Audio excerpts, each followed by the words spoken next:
Let's meet Parentology's Parents of the Week. My name is John Hodgins. I have 4 kids, ages 19 through 25, and just the other day I asked my wife, what's my job now? Because they're all busy, out and about. And she said, keep them talking. My name is Greg Heider. I have 2 children. One is 3 and the other is almost 2 years old. And the best thing about being a parent is being with them every day. Hi, my name is Tony Finari. I have 2 children, Victoria and Joseph, and I love being a dad because every day you get to teach them something new. Unlike previous generations, dads today are expected to take a proactive role in caring for the children physically as well as financially. Joining me today to talk about what it's like to be a dad today are Greg Heider, John Hodgins, and Tony Finari. Thank you so much for joining me today. You're welcome. So what is it like to be a dad? John, challenging. Okay, challenging. Yep, it's a little bit challenging. Busy, Busy? I think is the best word. Yeah, always on your toes. And John, you have 4 children, Right. From 25 to 19, Right. Girl and 3 boys. Mm-hmm. How do you manage? Tell us about your experience. Well, it's different now. I mean, I just asked my wife a few, I don't know, months ago when they have their cars, they're in college, they're all off to the races, and I asked her, what's my job now? And she said, just keep them talking. But when they were little, I think one of my jobs was trying to, protect my wife's sanity, trying to keep her balanced because she was a stay-at-home mom, and so I think it was just trying to live a life of balance while you had a child and a second and a third and a fourth, and trying to maintain that balance. So what do you do different? You said keep them talking. Well, now I'm not changing their diapers. I'm not driving them places. They have their own cars. They do their own thing.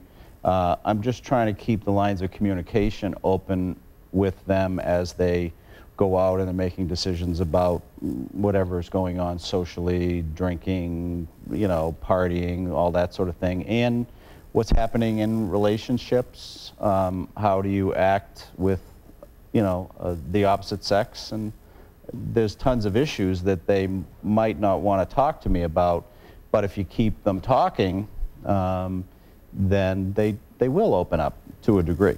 And Greg and Tony, you guys are still changing diapers. Mm-hmm. Yes. So talk about that experience. I mean, that's totally different than what John is experiencing. I mean, John's past that phase, but you guys are in that phase right now. You have 2 children, Yes. 4-year-old, She'll be 4 in June. 4 and a 2-year-old, Yep. and then Tony, you have a 6-year-old and a 3-year-old. 3-year-old, right. So how is that experience for the 2 of you? For me, it's going in different directions. The 4-year-old can kind of be on her own, and the 2-year-old is all over the house, into everything. And a lot of times she's trying to help me with his chaos that he's creating, whether I'm in the room cooking or whatever I'm doing. She's screaming, Dad, get over here.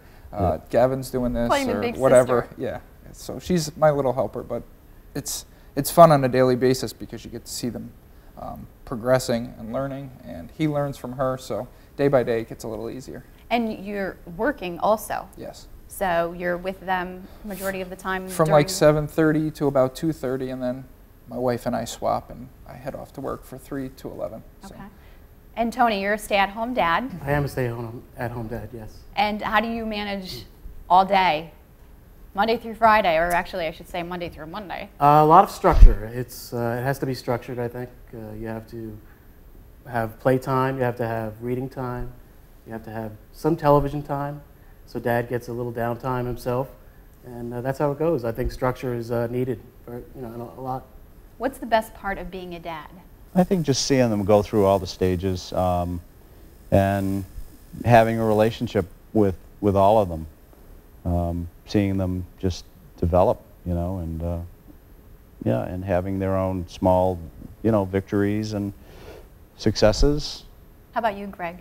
I think it's the teaching aspect of it that I love, to see them grow kind of along the same kind of lines every day, whether it's words that they learn or they can drink out of a cup, a regular big person cup, or they can go on the potty. Those are the things that you look forward to and try to work on every day, so it's rewarding. How about you, Tony? Yeah, the development stages, I think, are the best, are the rewarding parts of being a parent, seeing them grow and change from day to day sometimes, It's really amazing. It's an amazing thing. And Being fathers, what is it that your kids want from you and need from you? To guide them through the different day-to-day things. John? Yeah, I think when they're young, physical contact. I regularly wrestled with all my kids, and a lot of hugs, and I think they crave that, and then I think they crave just time.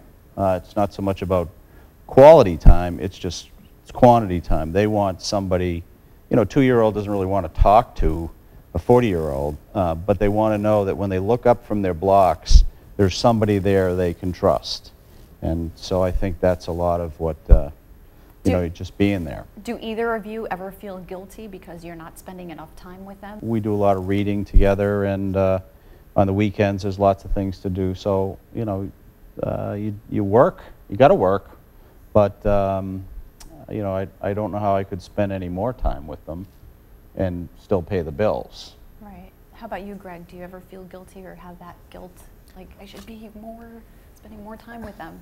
I'm with them for like 8 hours a day, and then on the weekends, we're usually with our kids all weekend. So when I go to work, though, it's strange because no matter how much you're with them, you want to be with them more. You end up going to work and you're missing them, even though I've been with them all day. But, you know, just like he said, with routine, they're in a routine and they have a routine with my wife then at night, and it's like you miss being a part of that. So it's strange in the fact that you're with them all day, but when you're at work, you still wish you were home. So I don't feel guilty, though. Do you have the same parenting techniques that your wife does, so it's consistent? Is it a little bit different? Do the kids know? Do they take advantage of one versus the other?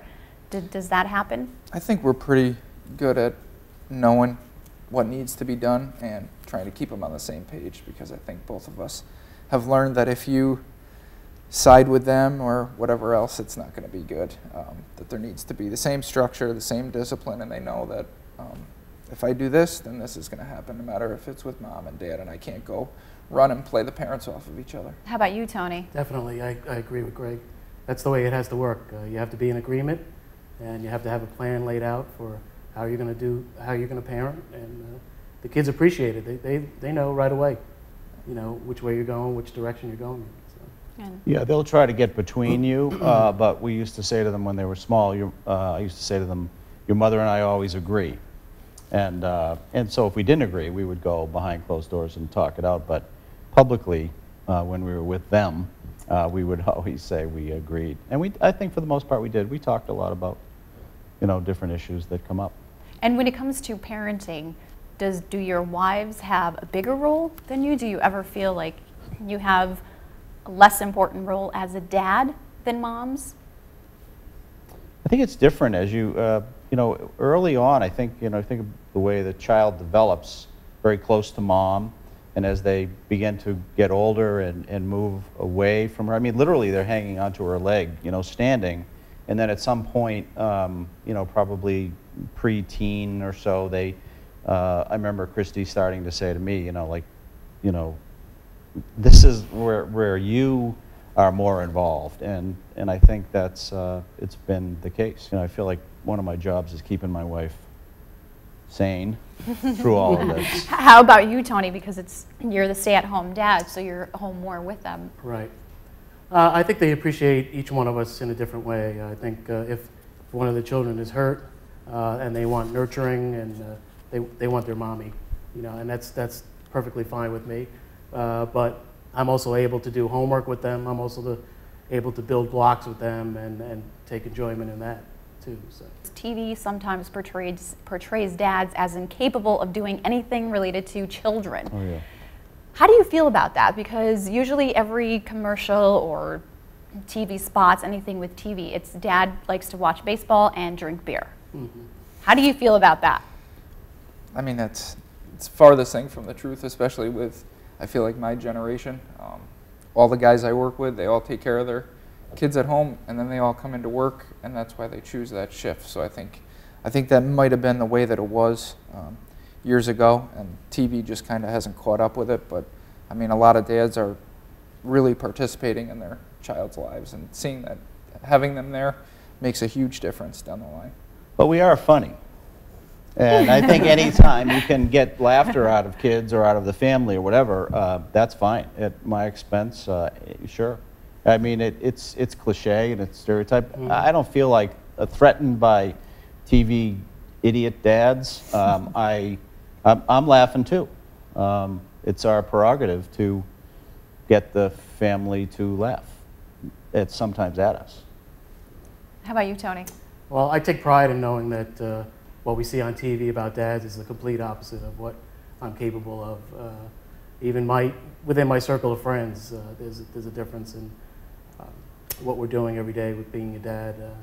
We talk about it all the time. There are some dads who don't know what to do, how to change diapers and things like that, but it's getting less and less. More and more dads are staying home with their kids.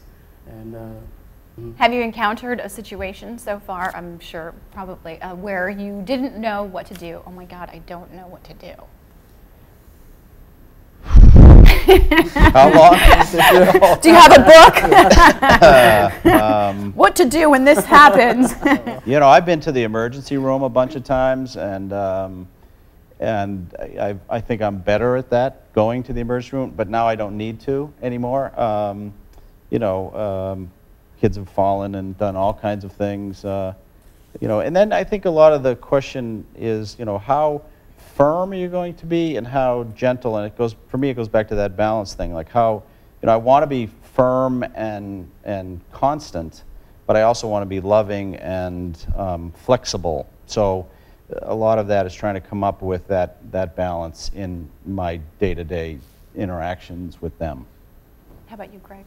I totally agree with that. It's such a balance of discipline to love to teaching. How are you going to teach? And it's that's the biggest thing. And I agree with the injuries. That's usually the biggest question I have. If there's a fall, if they're running into the walls, down the stairs, having things topple over on their head, that's usually the panic mode for me because I don't know. What would you say is the most challenging thing for you as a dad?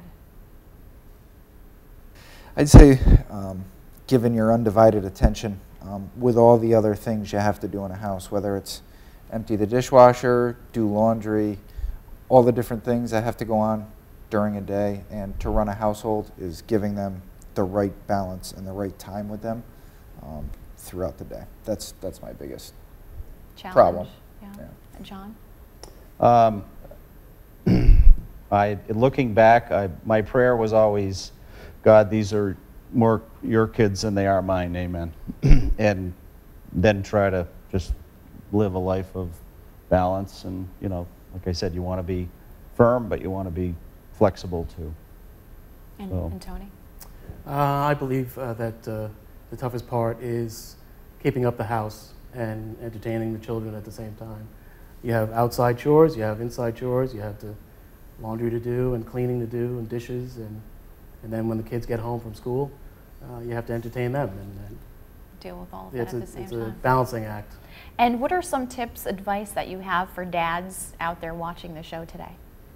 Work on your patience. Yeah, patience is a big thing. When they're having downtime, you need to have your downtime. When they take a nap, I end up not doing anything else but just either showering, relaxing, or eating lunch when I don't have to listen to screaming and yelling or 800 demands. So. And John? Take good care of your wife.